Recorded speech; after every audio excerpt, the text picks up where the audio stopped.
नमस्कार, जय महाराष्ट्र. तर पुन्हा एकदा मी आपल्या यूट्यूब चॅनलवर नवीन अपडेट, नवीन माहिती घेऊन आली आहे खास तुमच्यासाठी. तर परत एकदा नवीन बातमी आहे ती लाडक्या बहिणींसाठी आहे, महिलांसाठी आहे. आणि आता आणखी गुड न्यूज आहे, खुशखबर आहे लाडक्या बहिणींसाठी की त्यांच्या मुलांनाही आता शिक्षणाबाबत जे आहे त्याच्याबद्दल काहीतरी सरकारने अपडेट काढले आहे. तर लाडक्या बहिणीची मुले 2 वर्षापासून शिष्यवृत्तीपासून वंचित आहेत. अशा 200 मुलांचे 72 लाख रुपये प्रलंबित करण्यात येणार आहेत. तर काय आहे न्यूज आपण डिटेलमध्ये पाहूया. तर आता पुण्यामध्ये जे कचरा वेचक महिला आहेत तर त्यांच्या मुलांचे जे शिष्यवृत्तीचे तब्बल 72 लाख रुपये सरकारने 2 वर्षापासून थकवले आहेत. तर लाडक्या बहिणींना दरमहा 1500 रुपये देण्यासाठी 46,000 कोटी रुपयांची त्वरित तरतूद करणे. सरकार हे 72 लाख रुपये का थकवत आहे असा प्रश्न कचरा वेचक महिलांना पडला आहे की त्यांच्या मुलांचं जे शिक्षण आहे ते थांबलं आहे. तर त्याचं रिझन काय आहे आणि आता त्याच्याबाबत सूचना काय आहेत. तर कचरा वेचक महिला व त्यांच्या मुलांसाठी काम करणाऱ्या कागद-काच-पत्रा कष्टकरी पंचायत संघटनेला असा प्रश्न पडला आहे की सरकारने हे जे लाडक्या बहिणींना 1500 रुपये दिले दरमहा ते दिले, पण हे शिष्यवृत्तींचे पैसे का थकवले असं महिलांना प्रश्न पडला आहे. तर सरकारची जी योजना होती ते कचरा वेचक महिलांच्या शाळेत जाणाऱ्या मुलांना शिष्यवृत्ती दिली जाते. तर मागील 2 वर्षापासून या शिष्यवृत्तीचे पैसेच सरकारने वितरित केलेले नाहीत. तर राज्याच्या सामाजिक न्याय खात्याकडून ही योजना राबवली जाते आहे. तर संघटनेने त्याचबरोबर वारंवार संपर्क साधला आहे, पण मात्र काही मार्ग अजून निघाला नाही. म्हणजे की महिलांच्या मुलांचा जो शिक्षणाचा प्रश्न आहे तो अजूनही तसाच आहे. तर त्यासाठी आता सगळेजण प्रयत्न करत आहेत. तर सरकारने त्याबाबत योजना काढली होती, तर ती आता काय आहे त्याच्याबद्दल माहिती.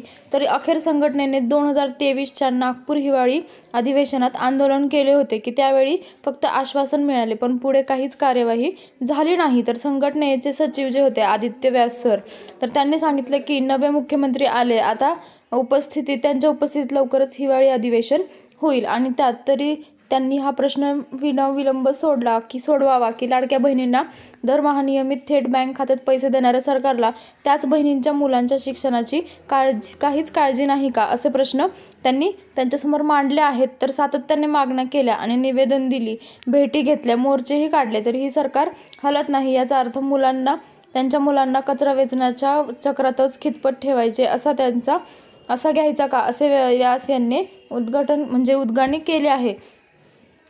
तर आता त्यांचं म्हणणं काय आहे की तुम्ही लाडक्या बहिणींना 1500 रुपये देताय, आतापर्यंत दिले, आता वाढून तुम्ही 2100 रुपयेही देणार आहे डिसेंबरमध्ये. पण हे जर तुम्ही लाडक्या बहिणींना खुश करताय, पण जे त्यांची मुले आहेत जे शिक्षणापासून वंचित आहेत त्यांचं काय, तर त्यांना तुम्ही तिथेच ठेवणार आहात का, असा प्रश्न त्यांनी मीडियासमोर मांडला आहे. तर आता सरकार बघू त्याच्याबद्दल काय उत्तर देतं. तर मंत्रालयात गेल्यावर निधी वितरित केला असे सांगतात, पण सामाजिक न्याय खात्याची चौकशी केली तर निधी अद्याप आलेला नाही असेही त्यांनी सांगतात. तर मध्यंतरी पैसे थेट खात्यात जमा होतील असे सांगण्यात आले होते. तर त्यासाठी मुलांचे बँक खाते सुरू करण्यात आले, तरीही त्यात पैसे जमा झालेले नाहीत. तर त्यांच्या मुलांच्या शिक्षणावर वाईट परिणाम होत असल्याचे त्यांनी सांगितले आहे. तर कचरा वेचक दिलशाद नदाफ यांनी असं सांगितलं आहे की मुलांच्या शिक्षणावर परिणाम होत आहे, मुलांना शिक्षण भेटत नाही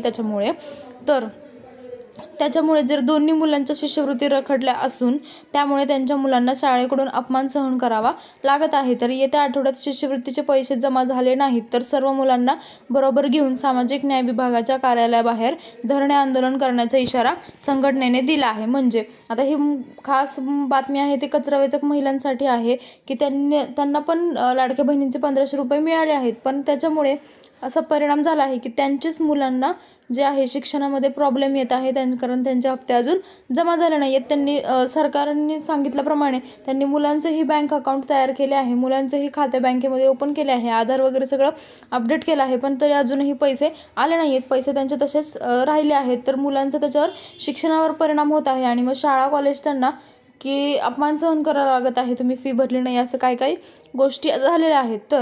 तर ही महिलांसाठी पण अत्यंत महत्त्वाची बातमी आहे. त्यामुळे तुम्ही ही माहिती जाणून घ्या आणि सरकार याच्याबद्दल आणखी पुढे आता उत्तर काय देते, नवीन मुख्यमंत्री काय उत्तर देतात याच्याकडे सगळ्यांचं लक्ष आहे. तर आपण तेही पाहूयात.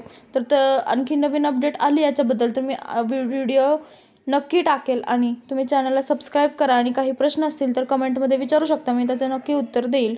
धन्यवाद.